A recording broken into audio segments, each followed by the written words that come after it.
whatever it takes to get you to try harder, read more, set your goals, and go for it. Here's the next attitude disease.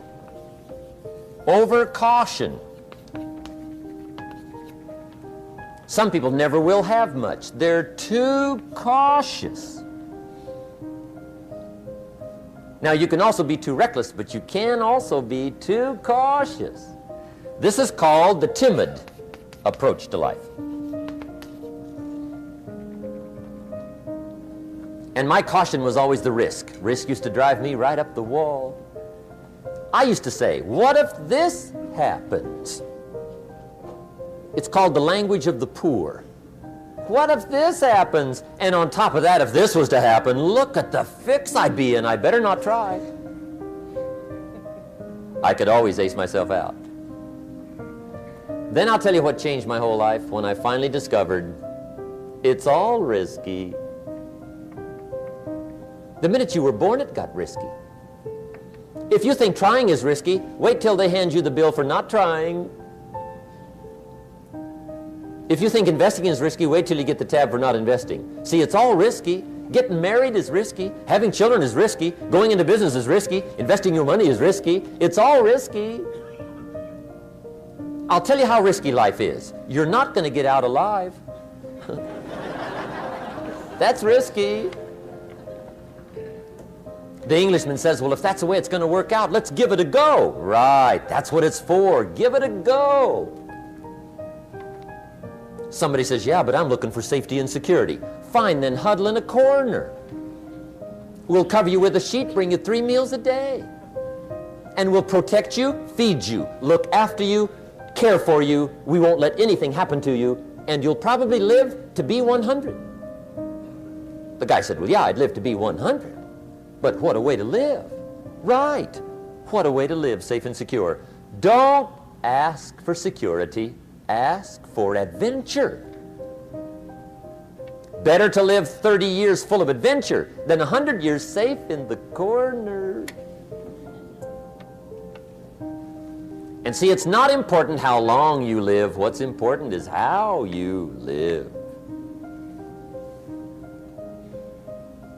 Here's the next attitude disease. We're almost through with this motley list. In fact, we're almost through. Hang on.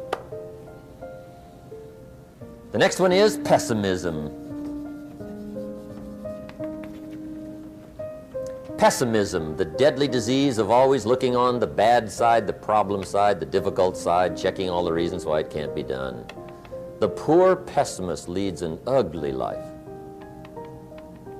He doesn't try to figure out what's right. He tries to figure out what's wrong. He doesn't look for virtue. He looks for faults. And when he finds them, he's delighted. How ugly. This is the poor guy who looks through the window, doesn't see the sunset. He sees the specks on the window.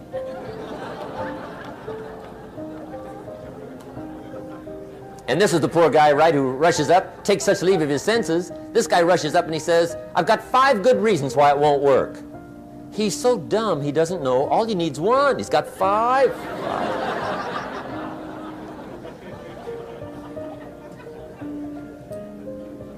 To the pessimist, the glass is always half empty. To the optimist, the glass is half full. Why would the same measure affect people 2 different ways? Answer, it all depends on how you look at it. Our lives are mostly affected by the way we think things are, not the way they are. The way we think they are affects us most. There's a subject we don't have time to get into tonight called better thinking habits. One of the major things Shove taught me when I met him, he said, poor thinking habits keeps most people poor. Not poor working habits. Most people work hard, but they don't think hard. And Shove taught me that the mind is like a factory, a mental factory. And whatever you think about all day long pours ingredients into this mental factory. And that's what builds the economic, social, financial fabric of your life. He quoted me a Bible phrase that says, as you think, so you become. How awesome. When he talked about poor thinking habits, he had me. I used to start the day reading the morning newspaper. I mean, you can believe that or not. I'd get a cup of coffee and read the paper. I'd load up on wars and riots and murders and stabbings and killings and bank robberies and muggings and car wrecks and tragedies. I'd even read the back pages. I seem to like that stuff for some weird reason. I'd load up on all that, and then I'd start the day. You can imagine the kind of days I used to have. You walk around on your financial knees. They call you economic peewee.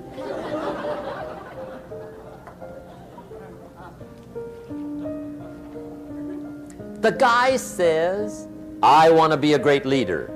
Wonderful. The first thing we do is follow him to his house. When we get there, we walk in and check his library, number one. Somebody says, well, why check his library?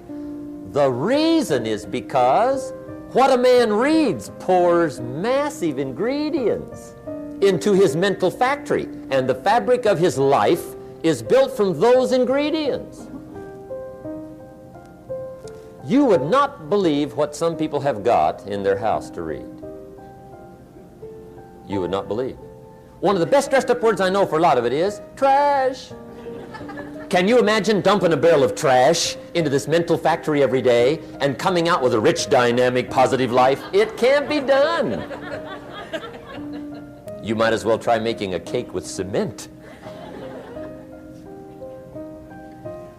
The kids back in Danbury, Connecticut, high school, they're asking me questions one day. I'm talking to the kids. Kids got good questions these days. One of them said to me, Mr. Rohn, how do you build the good life? I said, it's simple. It's not easy, but it's simple. Here's how you build anything. Select the right ingredients, keep out the wrong ingredients, and it starts with thought. Everything starts with thought. So you must be wise and careful what you think about, because that starts everything. You got to be wise and careful. I asked the kids, what would happen if somebody dropped sugar in my coffee? They said, well, you'd be okay. I said, what if somebody dropped strychnine in my coffee? They said, well, you'd be dead. I said, correct. Lesson one, life is both sugar and strychnine. You gotta be careful. I said, what if my worst enemy drops in the sugar? They said, will you be okay? I said, what if my best friend, even by accident, drops in the strychnine? They said, well, you'd be dead. I said, correct. Lesson two, watch your coffee.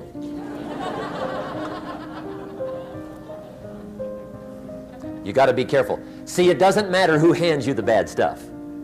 It doesn't matter where you get the bad stuff. It'll still do its damage on your bank account, wherever you get it. Mr. Schoaf gave me one of the greatest phrases when I first met him when he said, Jim, every day stand guard at the door of your mind. How important. Stand guard at the door of your mind. And you decide what goes into your mental factory. Don't let anybody just dump anything they want to in your mental factory, because you've got to live with the results. Okay, here's the last disease, and we're through with this list. In fact, we're almost through. Hang on. The last subject is very brief. The last disease, but this one is deadly. Engage in this one, indulge in it even slightly, and you might as well forget the future, because it's going to forget you. Complaining, crying, whining, griping. A Bible word called murmuring. See, that'll ace your future. Spend 5 minutes complaining, and you have wasted 5. And you may have begun what's known as economic cancer of the bone. Surely they will soon haul you off into a financial desert and there let you choke on the dust of your own regret. I hope I said that well, so you won't forget. It's a deadly disease. If you don't think it's bad, ask the children of Israel of Old Testament fame. typical of us all. Their story just happened to get in the book. Story says, children of Israel were slaves. God performed a series of dazzling miracles and got them out. And now they're heading for the promised land. Remember the story? Heading for the promised land. Tragedy of the story, they never got there. Reason. From day one, they started to complain. They griped about the water. They griped about the weather. They whined and cried and griped about the food. They griped about the leadership. They whined and cried because it was too far, too cold, too hot, too difficult, too miserable. I mean, they whined and cried for years. Finally, God said, I've had it, trip canceled. Or something like that. The story says they died in the desert, never got to the promised land. Which I think means two things. Indulge in this long enough, you get your future canceled.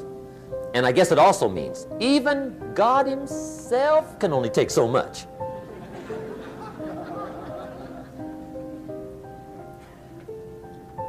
Okay. Just be on the lookout of the things that can destroy all the good you start. The war is on. And this evening, tomorrow, mentally, personally, socially, economically, you got to make sure you're winning the war. And this is part of it.